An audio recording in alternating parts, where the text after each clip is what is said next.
नमस्कार, स्वागत है आप सभी का YBN बिहार झारखंड में। मैं हूं आपके साथ मुदिता। आज हम बात करें एक ऐसी घटना की जिससे न केवल बिहार के औरंगाबाद जिले को बल्कि देश के पूरे प्रशासनिक ढांचे को सोचने पर मजबूर कर दिया। क्या आपने कभी सोचा है कि जिस दफ्तर से पूरे जिले का शासन चलता है, जहां डीएम बैठते हैं, जहां से कानून लागू किया जाता है, उसी कलेक्ट्रेट की कुर्की हो सकती है? जी हाँ, बिहार के औरंगाबाद व्यवहार न्यायालय ने एक ऐतिहासिक और कड़ा फैसला सुनाया। अदालत ने आदेश दिया कि औरंगाबाद कलेक्ट्रेट की कुर्की और जब्ती का। ये खबर सुनते ही प्रशासनिक गलियारों में हड़कंप मच गया, कुर्सियां हिल गई और फाइलें खंगाली जाने लगी।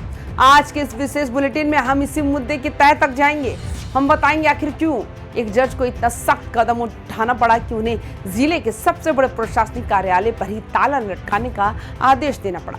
सबसे पहले विस्तार से समझिए कि मामला है क्या।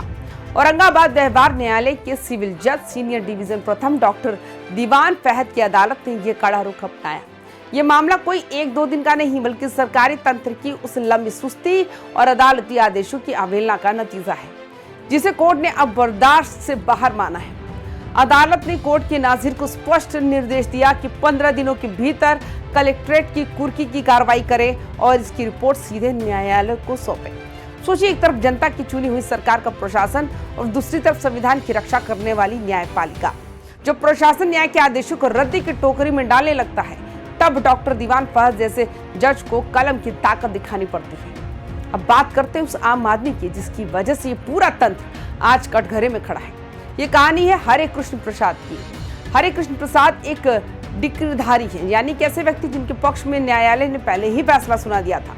मामला भूमि अधिग्रहण से जुड़ा है। सरकार ने विकास के नाम पर जमीन ली, लेकिन जब मुआवजे की बारी आई तो फाइलों का ऐसा जाल बुना गया कि सालों बीत गए पर पैसा नहीं मिला। हरे कृष्ण प्रसाद न्याय के लिए दर दर भटकते रहे, निचली अदालत से लेकर ऊपरी अदालतों के चक्कर काटे, लेकिन औरंगाबाद के जिला प्रशासन के कान पर जू तक नहीं रेंगी। कोर्ट ने कई बार समय दिया, कई बार जिला विधि शाखा को मोहलत दी गई, लेकिन हर बार प्रशासन ने सिर्फ और सिर्फ तारीखें बदली, भुगतान किया ही नहीं।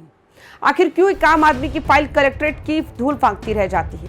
औरंगाबाद का ये मामला फाइलों के उस कब्रिस्तान की कहानी है जहां जनहित की फाइलें दब जाती हैं और अफसरों की अहंकार की फाइलें ऊपर तैरती हैं। जब हरे कृष्ण प्रसाद अपनी जमीन का मुआवजा मांगने गए तो उन्हें किन किन टेबलों के चक्कर काटने पड़े होंगे। सोचिए, एक किसान या एक साधारण जमीन मालिक के लिए अदालत का चक्कर काटना कितना भारी पड़ता है।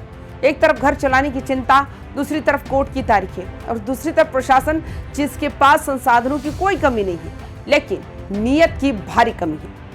डॉक्टर दीवान फहद ने जब कुर्की का आदेश दिया तो उन्होंने केवल एक इमारत को कुर्क करने की बात नहीं की, बल्कि उन्होंने उस प्रशासनिक सुस्ती पर वार किया जो दशकों से बिहार के तंत्र को दीमक की तरह चाट रही है। सरकारी अधिवक्ता ब्रिज प्रसाद सिंह का बयान इस पूरी स्थिति को शीशे की तरह साफ कर देता है। उन्होंने बताया कि न्यायालय ने प्रशासन से बार बार पूछा कि शो कॉज कारण बताओ नोटिस जारी किया है, आखिर मुआवजा क्यों नहीं दिया जा रहा और अगर दिया जाएगा तो कब, लेकिन प्रशासन की ओर से कोई स्पष्ट जवाब नहीं आया। ये केवल एक व्यक्ति की मुआवजे का मामला नहीं है, ये न्यायपालिका की गरिमा का सवाल है। जब एक जज के सामने प्रशासन ये नहीं बता पाता है कि वो कानून का पालन कब करेगा, तो अदालत के पास सिवाय कुर्की के और कोई चारा नहीं बचता है। अदालत ने इसे न्यायिक आदेश की अवहेलना माना है। ये एक कड़ा संदेश है उन अधिकारियों के लिए जो फाइलों को दबाकर बैठ जाते हैं। ये पहली बार नहीं है कि जब न्यायपालिका ने कार्यपालिका को उसकी औकात याद दिलाई। इससे पहले भी कर्नाटक और पंजाब जैसे राज्यों में ऐसी घटनाएं हुई जहां मुआवजा ना देने पर रेलवे के इंजनों तक को कुर्क करने के आदेश दे दिए गए। लेकिन औरंगाबाद का मामला अलग है। यहाँ सीधे समय हर डाले पर आंच आई है। समय हर डाले यानी जिले की सत्ता का खेल। अगर यहाँ कुर्की होती है तो उसका मतलब है कि डीएम की कुर्सी, दफ्तर के कंप्यूटर, पंखे, गाड़ियां और अलमारियां सब कानून के कब्जे में होंगी। क्या प्रशासन इस बेइज्जती को झेल पाएगा? क्या बिहार सरकार के पास मुआवजे के लिए फंड नहीं है, या फिर ये अधिकारियों की लापरवाही का चरम? ये सवाल आज हर औरंगाबाद वासी पूछ रहा है। आइए अब समझते हैं कुर्की की प्रक्रिया होती कैसी है। सिविल प्रक्रिया संहिता यानी सीपीसी के तहत जब कोई पक्ष डिक्री न्यायालय का फैसला का पालन नहीं करता तो अदालत एग्जीक्यूशन केस यानी निष्पादन वाद चलाती है। कोर्ट का नाजिर वो अधिकारी होता है जिसके कंधे पर इस आदेश को जमीन पर उतारने की जिम्मेदारी होती है। सोचिए वो सीन जब कोर्ट का डंडा लेकर नाजिर कलेक्ट्रेट पहुंचेगा, ढोल नगाड़ों के साथ मुनादी की जाएगी, आज इस इमारत की कुर्की हो रही है। ये सीन किसी भी जिले के लिए शर्मनाक हो सकता है। सरकारी वकील ब्रिज प्रसाद सिंह ने साफ कहा कि प्रशासन को पर्याप्त समय दिया गया पर्याप्त समय का मतलब है कि पानी अब सिर से ऊपर निकल चुका है। अब दलीलों का दौर खत्म हो चुका है, अब केवल एक्शन का समय है। इस पूरे बवाल के बीच जिले की मुखिया औरंगाबाद की डीएम अभिलाषा शर्मा का बयान भी सामने आया।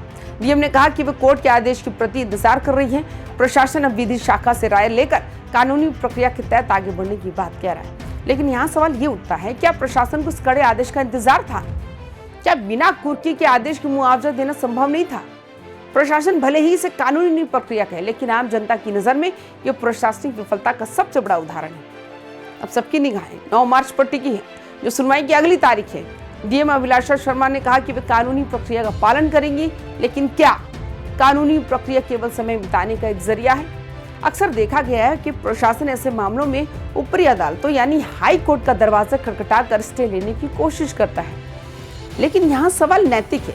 क्या सरकार को अपने ही नागरिकों का हक दबाने के लिए कानूनी दांवपेच का सहारा लेना चाहिए? 9 मार्च की तारीख औरंगाबाद के इतिहास में दर्ज होने वाली है। ये तारीख तय करेगी कि जिला प्रशासन झुककर न्याय का सामना करता है या फिर अहंकार की लड़ाई में कलेक्ट्रेट की कुर्की होने देता है। ये लड़ाई हरे कृष्ण प्रसाद बनाम तंत्र की है और फिलहाल पलड़ा न्याय का भारी दिख रहा है। औरंगाबाद का ये मामला भारत के लोकतंत्र के लिए एक नजीर है।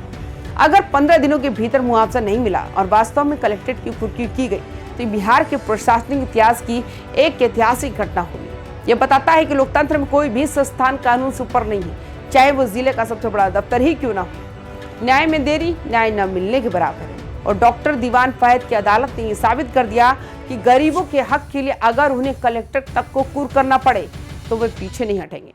इस पूरे मामले पर हमारी नजर बनी रहेगी। क्या प्रशासन 15 दिनों के अंदर मुआवजे का भुगतान करेगा या फिर कलेक्ट्रेट पर अदालती ताला लगेगा? अपडेट्स के लिए जुड़े रहिए हमारे साथ। तमाम खबरों के लिए देखते रहिए YBN बिहार झारखंड। नमस्कार।